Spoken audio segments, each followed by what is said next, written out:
le groupe STEF en Europe, c'est aujourd'hui donc environ 15 500 salariés répartis sur 225 sites.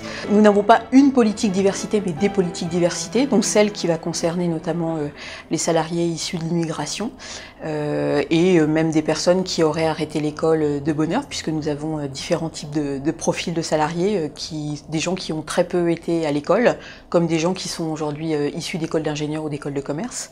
Donc nous avons eu un grand souci, et ça a été vraiment l'objectif du comité de direction, d'assurer l'employabilité de l'ensemble de ces salariés et surtout de mettre tous les salariés dans des conditions de continuer d'apprendre à apprendre.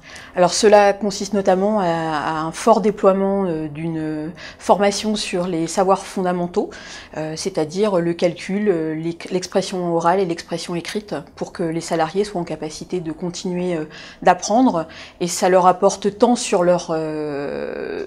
la vie professionnelle que sur la vie personnelle, et ça c'est ça qui est le plus intéressant, puisque ça les motive au quotidien à venir se former, ce qui n'est pas toujours évident quand on a quitté depuis longtemps les bancs de l'école. Je n'avais jamais appris le français à l'école, donc j'ai appris le français même à le parler quand je suis arrivé en France. Donc pour moi, tout ce que j'apprends, c'est du bénéfice, quoi. Et j'apprends à écrire, à lire, parce qu'avec le temps, on prend de mauvaises habitudes. Par exemple, quand on fait de la lecture, on lit tellement vite qu'on ne prononce pas le mot. Quand on devait écrire quelqu'un, ça arrivait parfois de changer la phrase parce qu'il y a un mot ou une association de mots qu'on ne sait pas les placer comme il faut. C'est une vraie réussite, puisque nous avons à ce jour, depuis 2010, donc plus de 750 personnes formées. Cela représente 12 000 heures de formation et 20 000 heures stagiaires. Donc c'est l'un des plus gros déploiements en Europe aujourd'hui.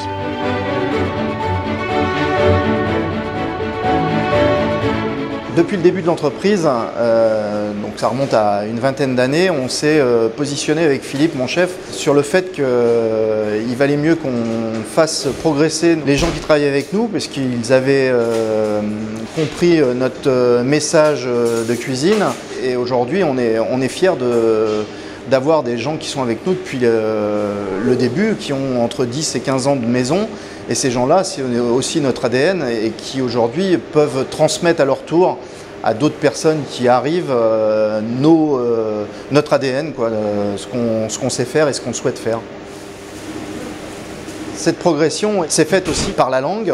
On communiquait plus ou moins bien, donc tous les vendredis pendant 5 ans, on a mis en place 2 heures par jour et par groupe de 5 aux salariés une prof de français qui venait leur apprendre les rudiments de la langue de Molière, et en même temps leur apprendre à compter et à gérer, ce qui aujourd'hui nous a permis de mettre certaines personnes qui avaient plus de facilité que d'autres à des postes clés aujourd'hui, qui font que certains peuvent gérer du dispatch comme de la réalisation de recettes, avec des connaissances en lecture et en écriture qui sont devenues essentielles pour nous.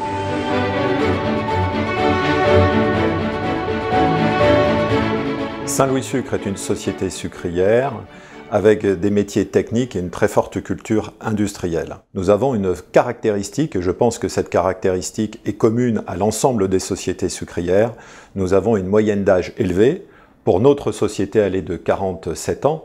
Mais également, ce qui est à prendre en compte, nous avons 55% de l'effectif qui a plus de 50 ans. La politique senior est là indispensable avec notre politique de remplacement et donc de recrutement. Dans cette politique de recrutement et de remplacement, nous avons plus précisément en moyenne 6% de l'effectif qui part chaque année. Et dans le cas de notre accord senior, nous avons des thématiques comme le tutorat, qui est un point important, ce qui veut dire que les seniors jouent un rôle majeur dans l'intégration et la formation des jeunes ou moins jeunes qui vont intégrer l'entreprise.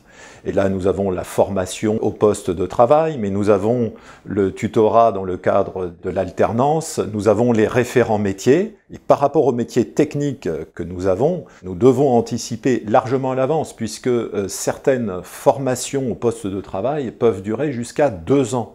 Donc c'est une anticipation et une vision que doivent avoir les ressources humaines de 3 à 4 ans pour préparer ces remplacements.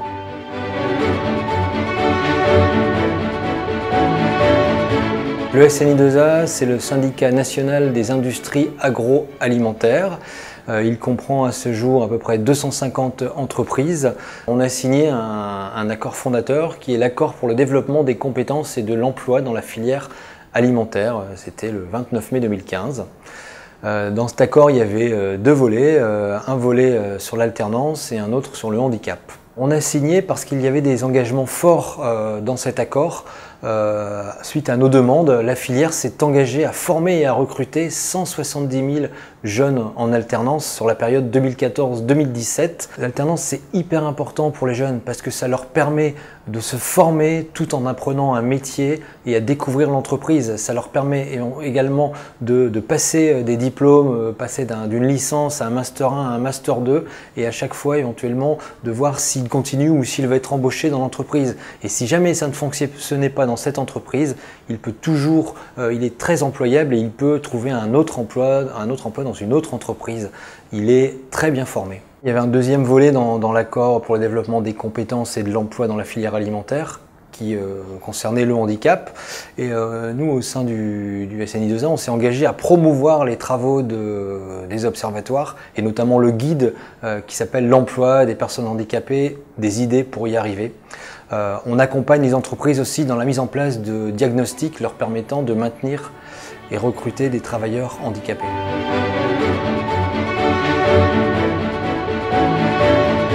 Le groupe STEF a démarré sa politique diversité par le handicap en 2007 avec la signature de son premier accord, fin 2006. Au départ, l'accent a été mis sur les sensibilisations de l'ensemble de nos collaborateurs, à la fois de nos managers, de nos responsables ressources humaines, de nos membres du CHSCT, etc. Aujourd'hui, nous poursuivons nos actions de sensibilisation, notamment à travers des actions sous forme de challenge que l'on met en place à travers l'ensemble de nos sites. Au-delà des actions de sensibilisation que nous pouvons mettre en place, nous travaillons aussi sur le maintien dans l'emploi, notamment à travers un projet qui concerne la mobilité professionnelle de nos salariés qui se trouvent en situation de handicap. Nous accompagnons en fait les salariés qui se retrouvent en difficulté, en situation d'inaptitude, pour travailler avec eux sur la construction d'un nouveau projet professionnel et pour aboutir sur un reclassement soit en interne, soit une reconversion professionnelle. Depuis 2007, grâce à toutes ces actions, le groupe STEF a pu voir son taux d'emploi fortement augmenter puisqu'on est passé d'un taux d'emploi de 2,78 à un taux de 4,51, ce qui est plutôt remarquable dans notre domaine d'activité. Ensuite, nous accompagnons au quotidien plus de 630 personnes en situation de handicap. Nous avons presque doublé notre effectif. L'ambition du groupe STEF est bien sûr de tendre vers un taux d'emploi de 6%. Après, nous travaillons aujourd'hui plus sur le recrutement. Nous tentons de favoriser l'insertion et le recrutement des travailleurs handicapés, sur le maintien dans l'emploi, sur la sensibilisation. Et nous développons aussi le partenariat avec le secteur protégé et adapté.